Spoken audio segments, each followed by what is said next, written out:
Halo pemirsa, langsung dari studio IDX Channel Bursa Efek Indonesia. Saya David San Oval hadir dalam program Market Review, program yang mengupas isu-isu penggerak pasar modal Indonesia, di mana live streaming kami bisa Anda saksikan di idxchannel.com. Ya, pemirsa, ketidakseriusan pemerintah dalam menangani pandemi COVID-19 membuat ekonom Indef pesimis situasi ekonomi ke depannya. Dengan lonjakan kasus harian yang semakin meningkat, diperkirakan resesi ekonomi akan semakin terbuka.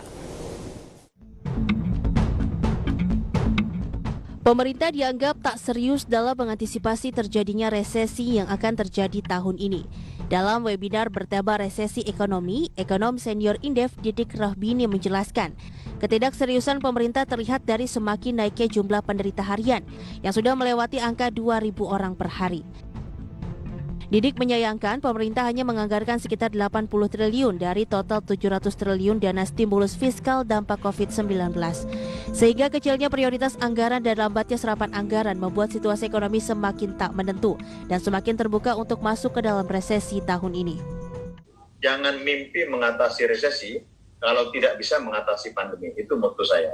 Nah sekarang pandeminya ini makin lama makin besar, mulai di bawah 1.000 sampai sekarang hampir 2.000 per kasus per hari. Ini tidak bisa ditangani, dan Presiden mengutamakan, walaupun bicaranya Menteri dan Presiden kesehatan utama, tapi faktualnya kesehatan nomor 2, nomor 3. Anggarannya cuma 80 triliun dari 700 triliun. Pemerintah sendiri memperkirakan ekonomi tahun ini akan berada di zona negatif setelah perkiraan resesi di kuartal ketiga semakin menguat. Data Kemenko Perekonomian sendiri menyebut di kuartal ketiga, ekonomi Indonesia diperkirakan minus 1%. Dari Jakarta, Rarjo Patmo, IDX Channel.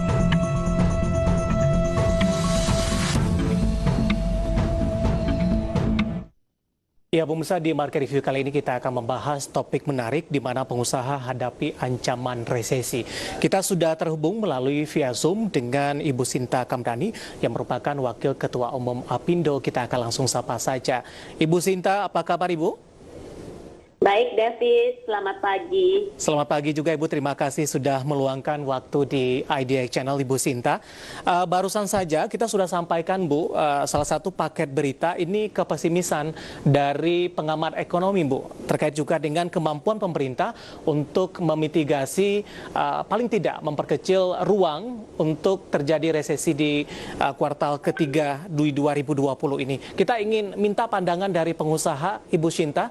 Bagaimana pengusaha melihat peluang terjadi resesi di Indonesia, upaya-upaya yang dilakukan oleh pemerintah, baik dari sisi makroekonomi ataupun dari sisi penanganan dari COVID-19 sampai sejauh ini?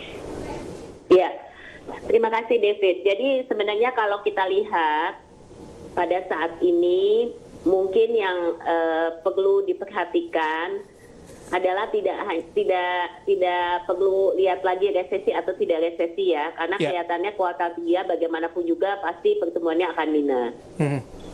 Jadi yang sekarang mungkin kita perlu perhatikan adalah supaya minusnya jangan terlalu besar.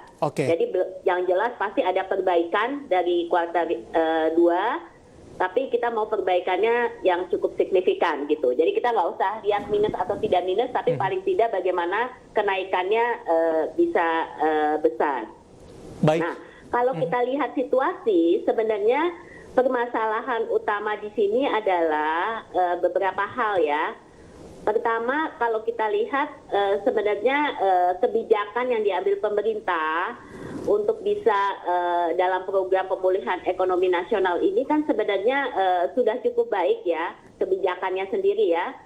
Nah, besaran stimulusnya boleh dibilang terlalu kecil, tapi yang penting sebenarnya bukan besarannya saja, tapi realisasinya.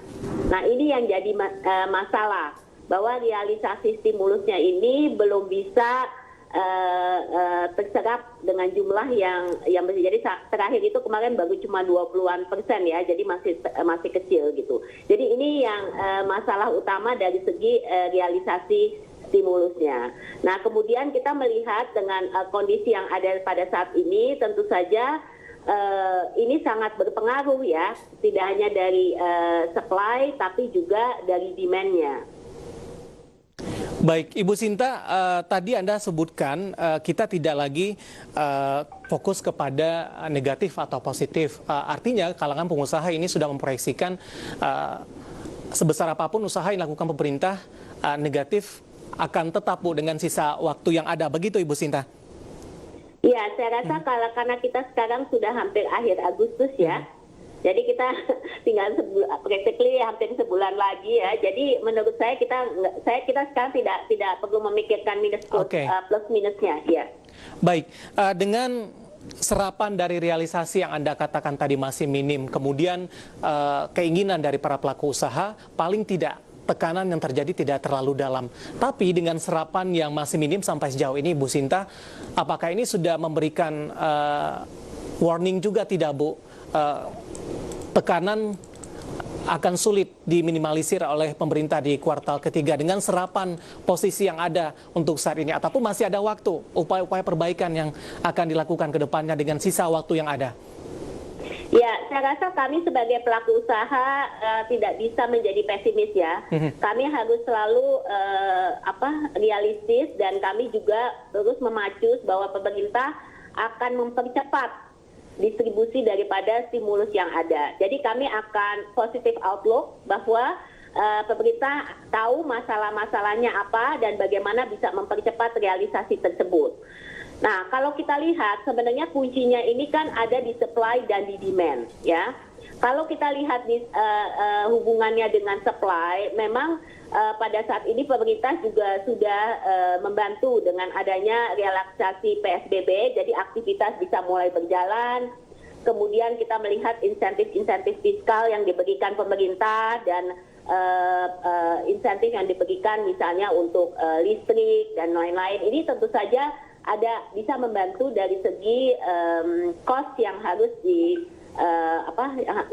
di-incur oleh perusahaan pada saat kita mulai mensuplai kembali.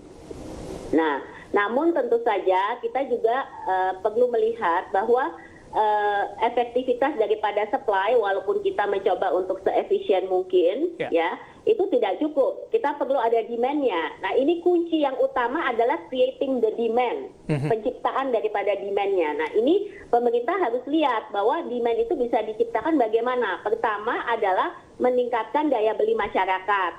Makanya kami apresiasi pemerintah kasih subsidi gaji misalnya ya, untuk pekerja-pekerja formal yang kemarin dengan subsidi gaji itu jelas membantu daya beli masyarakatnya.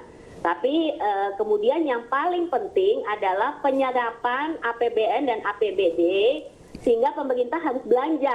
Itu yang benar-benar bisa create demand yang sangat signifikan pada saat ini. Baik. Dan juga kuncinya, satu lagi David, kuncinya adalah bagaimana pemerintah bisa menanggulangi COVID ini.